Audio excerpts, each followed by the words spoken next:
Always Sunny in Philadelphia, we both did the first season. You did the pilot. I love those guys. I love that Wrexham show about the soccer team. It's brilliant. McElhaney's awesome. He used to sleep on my couch. I don't know why he only gave me one episode of Sunny, but he did. Thank you, Rob. I love you. He's not listening. And that's a show, which I told him on the podcast, which I don't know if he appreciated, but I'm very, candid and open. I said, I did that. And I go, yeah, of course I'll do that. This will never do anything. What's a what? I just didn't. I never thought that show would even. It became huge. Right. Because it wasn't because of the quality in terms of the writing and the funny. It's a very specific kind of humor. It is, and it wasn't even that. It was just like I got there and I was sitting in a chair as my trailer outside, and they had no money, and we were just like going speed of light, and it was like one take, moving on, and like it just felt like we're doing a student film, and I was like, I don't know what's going on. Did you feel that doing the pilot? I dated Glenn in college. We were. What? Did I know this? I don't know. I feel like maybe you did. Did we talk about Glenn this? Fittich. We didn't. I don't think we talked about that. I don't remember. We were boyfriend girlfriend most of college, actually. You went to Juilliard?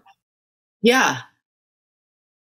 And then I met, and then we moved out here. He told me about the show when him and Rob and Charlie were like creating this. And this is what I mean about guys and girls. I wouldn't think to do that. I was 22 and I was like, what am I going to do between auditions? Like I have to wait for somebody to call me and send me an audition. These guys were out there making shit. They were like, they borrowed a camera. They would film things. They lived on like Crescent Heights, or Glenn did. And they would like film things up and down.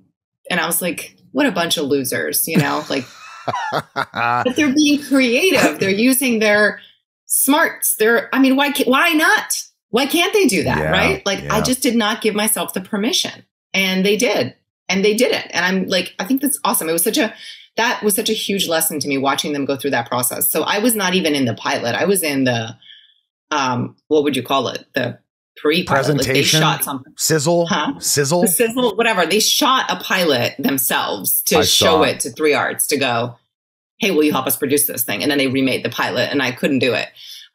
But when we were doing that, I was like, this is so stupid. But I had a great time. And then seeing it later, I was like, yeah, of course, it's their humor. It's hilarious. Like, it is who they are. And they did it. Like, they did it all by themselves. It comes to show you, folks, that you can do it yourself, especially nowadays with the iPhones. Oh my God, and we really talk about it all the time. Should, more importantly. You should just go shoot everything. I should be going to do this stuff. And it's just like, I have, just go do it. You have an idea, shoot it. If it sucks, par for the course. But if you learn something. But you might just hit that lightning in a bottle.